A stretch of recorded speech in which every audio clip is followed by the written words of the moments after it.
Wonderful greetings to all of you, my dearly beloved sons and daughters, brothers and sisters. How are you all today? आप सबका अभिवादन हो मेरे प्रिय भाइयों और बहनों, बेटे बेटियों, आप सब ठीक तो है ना? It's so great that we could meet one another to continue on the study of the order of the Melchizedek. बड़े अद्भुत बात है कि हम निरंतर मलकीसेदेक की रीति पर के अध्ययन में एक दूसरे से मिल रहे हैं।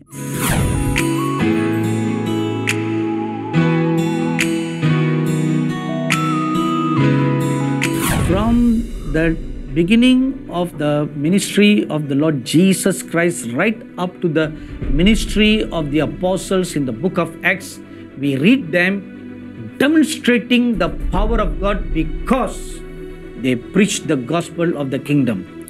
यीशु मसीह की सेवकाई से लेकर सारे प्रेरितों की सेवकाई को जब हम पढ़ते हैं तो हम देखते हैं कि परमेश्वर के राज्य का जो सामर्थ है उसको वो प्रकट करते हैं, क्योंकि उनके अंदर परमेश्वर का सामर्थ वास करता है और वो परमेश्वर के राज्य का सुसमाचार प्रचार करते हैं। Because the kingdom of God is power.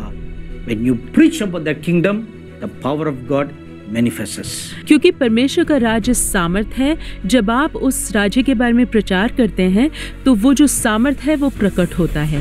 In Matthew chapter 12 verse 28 we read that the Lord Jesus Christ demonstrated the power of God's kingdom by casting out demons.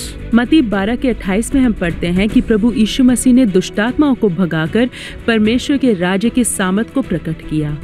The Lord Jesus Christ looking at all those doubting Pharisees and said this, if I by the finger of God cast out Satan, then know for sure that the kingdom of God is in your midst. प्रभु यीशु मसीह ने उन सारे शक करने वाले फरीसियों को कहा कि अगर मैं परमेश्वर के सामर्थ से शैतान को भगा सकता हूँ तो ये जान लो कि परमेश्वर का राज्य हमारे बीच में है। And all throughout the ministry of the Lord Jesus Christ, he went about doing good everywhere, casting out demons and healing the sick. प्रभु यीशु मसीह की सेवकाई को हम अगर गौर से देखें तो हम देखते हैं कि वो सारी जगह में अच्छे काम कर रहे थे, दुष्टात्माओं को भगा रहे थे और रोगियों को चंगा कर रहे थे। You too can work the works of God if the kingdom of God comes within you. आप भी परमेश्वर की क्रियाओं को कर सकते हैं अगर परमेश्वर का राज आपके अंदर वास करेगा। So let's summarize what we have been studying for the last 4 weeks now. आइए पिछले 4 हफ्तों से हम जो भी सीख रहे हैं उसे एक बार फिर ध्यान से देखें। The kingdom of God will be birthed inside you. परमेश्वर का राज्य का जन्म आपके अंदर होगा। And that kingdom of God is light. और वो परमेश्वर का राज रोशनी है। It is peace, love and joy.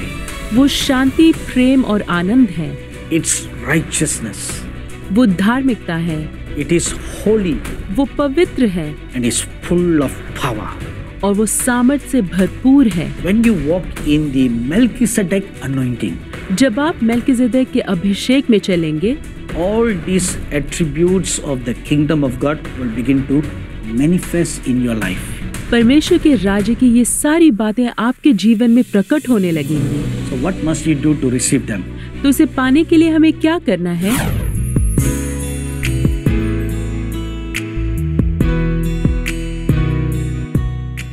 In today's lesson, we are going to focus on the benefit of being a kingly priest in the order of the Melchizedek. आज के सत्र में हम यह देखेंगे कि राजकीय याजक मलकीसेदेक की रीति पर होने का क्या लाभ है।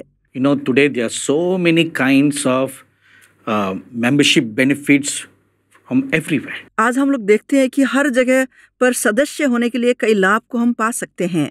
Everybody or every merchant would want you to be a regular patron of their company. Her company या व्यवसाय ये चाहते हैं कि आप उनके नियमित सदस्य या ग्राहक बने।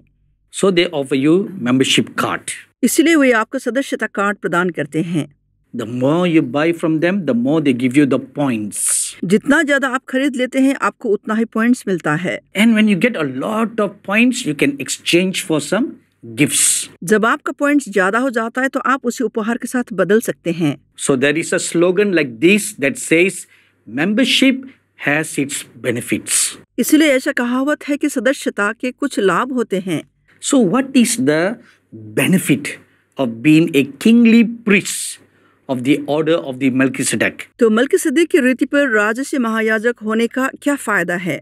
These benefits are not like the earthly benefits of an ordinary membership club. यह फायदा इस संसार के किसी भी क्लब की सदस्यता से मिलने वाले फायदे की तरह नहीं है। Remember one thing, एक बात को याद रखें, anything that is spiritual has an impact in the spiritual realm and on the earthly realm. हर चीज जो आत्मिकी है उसका प्रभाव आत्मिकी और इस पृथ्वी पर भी होता है। The Lord Jesus Christ spoke of this principle very clearly in his prayer. प्रभु यीशु मसीह ने इस सिद्धांत के बारे में स्पष्ट रूप से उनकी सिखाई हुई प्रार्थना में कहा है। I'm sure you know the Lord's Prayer very well. मैं जानता हूँ कि आप सभी को प्रभु का सिखाया हुआ प्रार्थना याद है।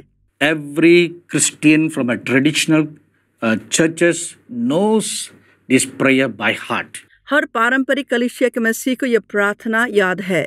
So when I say it, I want you to repeat after me. इसलिए जब मैं कहूँगा आपको मेरे पीछे पीछे कहना होगा।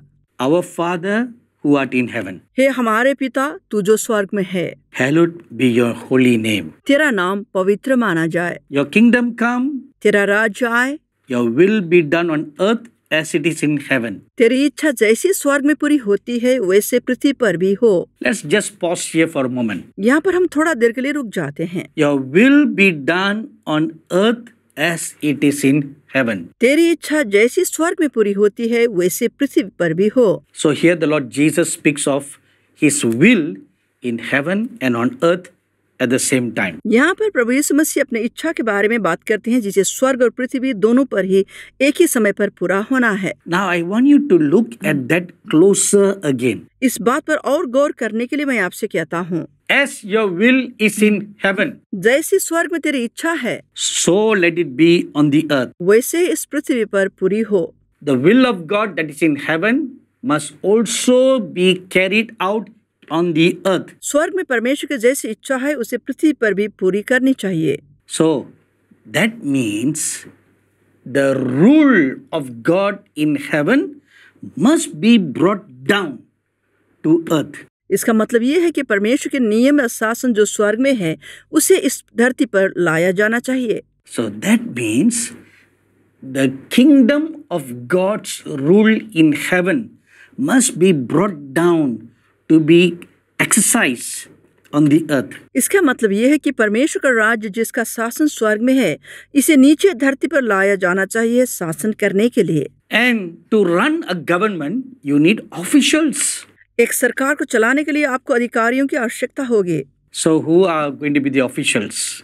अब अधिकारी वर्ग कौन है? They are the members of the order of the Melchizedek. वे मलकीसदेक की रीति पर के महायाजक है। Those whom the Lord Jesus will ordain as a king and as a priest. जिसे प्रभु यीशु मसीह एक राजा और याजक के रूप में अभिषेक करेंगे। There are so many kinds of such anointing. ऐसे कई सारे अभिषेक होते हैं। The priestly anointing that was upon Aaron was different from the priestly anointing that was upon his sons who were also priests. हारून के ऊपर जो याजक का अभिषेक था वह उनके पुत्रों के अभिषेक से अलग था जो भी वास्तव में याजक ही थे। Because everybody has different works to do. क्योंकि अलग अलग लोगों के पास अलग ही कार्य होता है करने के लिए। But I tell you one truth. पर मैं आपको एक सच्चाई बताता हूँ।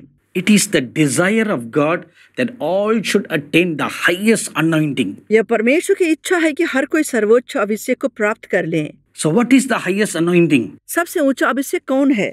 Not the Aaronic anointing. हारून के जैसा अभिषेक नहीं, It is the Melchizedek anointing. यह मलकीसदेक का अभिषेक है। Because Aaronic anointing is only a priestly anointing. क्योंकि हारून का अभिषेक सिर्फ एक याजकीय अभिषेक है, But the Melchizedek anointing is a kingly and priestly anointing. मगर मलकीसदेक का अभिषेक एक राजकीय याजक का अभिषेक है। So we must strive for that anointing. हमें उस अभिषेक को पाने का कोशिश करनी चाहिए। That's the purpose of this study. इस अध्ययन का यही लक्ष्य है। This is going to be our destiny in the millennial reign of the Lord Jesus Christ. यही हमारी नियति होगी 1000 साल के यीशु मसीह के राज्य में। Not only during the millennial reign of the Lord Jesus Christ, but also after that, when the new heaven and the new earth is established. सिर्फ यीशु मसीह के 1000 साल के राज्य तक ही नहीं, मगर उसके बाद भी जब नया स्वर्ग और नई पृथ्वी की स्थापना होगी, उस समय भी। There are much more deeper mysteries and secrets about the Melchizedek anointing, which is not lawful at this present time to share. यहाँ पर कई सारे गहरे रहस्य मलिकिसिदक की रीति पर की अभिषेक में, जो इस समय सही नहीं है आपको बताने के लिए। So let's look at the benefits now. तो आइए हम अब इसके फायदे के बारे में देखते हैं। After his death and resurrection, the Lord Jesus Christ went within the veil like it was in the tabernacle of the prophet Moses as a high priest and sat down on the throne like a king. अपने मृत्यु पुनरुत्थान के बाद प्रभु यीशु मसीह उस पर्दे के अंदर चले गए, जैसा कि मूसा नबी के समय में मंदिर में था, एक महायाजक के रूप में और एक राजा के समान राज सिंहासन पर बैठ गए। We read this in Hebrews chapter 8 verse 1. हम इस इब्रानियों की पत्री 8 अध्याय का पहला वचन में पढ़ते हैं। Please turn your Bibles to Hebrews chapter 8 right now. कृपया अपने बाइबल को इब्रानियों की 8 अध्याय की ओर खोल लें। Now this is the main point of the things we are saying. We have such a high priest who is seated at the right hand of the throne of the majesty in the heavens. अब जो बातें हम कह रहे हैं कि उनमें से सबसे बड़ी बात यह है कि हमारा ऐसा महायाजक है जो स्वर्ग पर महामहिम के सिंहासन के दाहिने जा बैठा है। So within the veil there is one furniture in the tabernacle of Moses. इसलिए मूसा नबी के पवित्र स्थान में पर्दे के अंदर एक सामग्री है, And that is the Ark of the Covenant. वो है वाचा का संदूक। And the Ark of the Covenant symbolizes the throne of the living God. वाचा का संदूक जीवित परमेश्वर का सिंहासन का प्रतीक है। So after his resurrection, the Lord Jesus Christ went right within the veil and sat on the right side of the living God on the throne. पुनरुत्थान के बाद प्रभु यीशु मसीह सीधा तम्बू में उस पर्दे के अंदर चले गए और जीवित परमेश्वर के दाईं ओर बैठ गए सिंहासन में। What does the right hand side signifies? दाईं ओर बैठने का क्या अर्थ है? Power, authority and dominion. सामर्थ, अधिकार और प्रभुत्व। 1 Peter chapter 3 verse 22 tells us like that. पहला पत्रुस 3 अध्याय का 22वां वचन ऐसा कहता है। That is the reason why the Lord Jesus Christ told his disciples after his resurrection, all power and all authority is now given to me. इसी कारण प्रभु यीशु मसीह ने अपने पुनरुत्थान के बाद अपने चेलों से कहा, स्वर्ग और पृथ्वी का सारा अधिकार मुझे दिया गया है। Even throughout the book of Revelation, we read the Lord Jesus Christ is seated beside God the Father on the throne. प्रकाशित वाक्य की पूरी किताब में हम पाते हैं कि प्रभु यीशु मसीह पिता के बगल में बैठे हुए सिंहासन में। Likewise, those who have overcome, the Lord Jesus said, you will sit beside him, with him on his throne. उसी प्रकार प्रभु यीशु मसीह ने कहा है कि तुम भी जिन्होंने विजय प्राप्त की है, उनके बगल में उनके साथ सिंहासन पर बैठोगे। After the Lord Jesus Christ sat at the right hand side of God, through the offering of himself, by tearing his own body, he caused the veil that was in the temple to be torn in two. प्रभु यीशु मसीह के पिता के दाईं ओर बैठने के बाद, अपने आप को वेदी में समर्पित करने के बाद, अपने ही शरीर को नोचने के बाद उन्होंने मंदिर के पर्दे को 2 भाग में फाड़ दिया। So when the Lord Jesus Christ died on the cross, we read in the Gospels that the temple veil was torn in two. जब प्रभु यीशु मसीह सलीब पर चढ़े, हम सुसमाचार में पढ़ते हैं कि मंदिर के पर्दे 2 भागों में विभाजित हो गया। Hebrews chapter 10 verses 19 to 22 says, a way is now made for anybody to enter into the most holy place. इब्रानियों की पत्री 10 अध्याय के 19वें वचन से लेकर 22वें वचन तक हमसे कहता है कि अब मार्ग हर किसी के लिए खुल गया है महापवित्र स्थान तक जाने के लिए। Now because of the blood of the Lord Jesus Christ, which is shed for us, a way has now been made open for us to be crowned as a kingly priest as he is. जैसे प्रभु यीशु मसीह के लहू के कारण जो हमारे लिए बहा, उनके द्वारा एक मार्ग खुल गया है हमारे लिए कि एक राजसी याजक का ताज हम पहन सके जैसे वे भी पहने हुए हैं, So that same anointing can be poured on us. ताकि वही अभिषेक हमारे ऊपर भी उंडेला जा सके, Kingly and priestly anointing. राजसी एवं याजकीय अभिषेक। And that is the powerful anointing that was upon the Melchizedek when he appeared before Abraham. ये एक सामर्थ्य अभिषेक है जो मलकीसदेक के ऊपर था जब वो अब्राहम से मिले थे।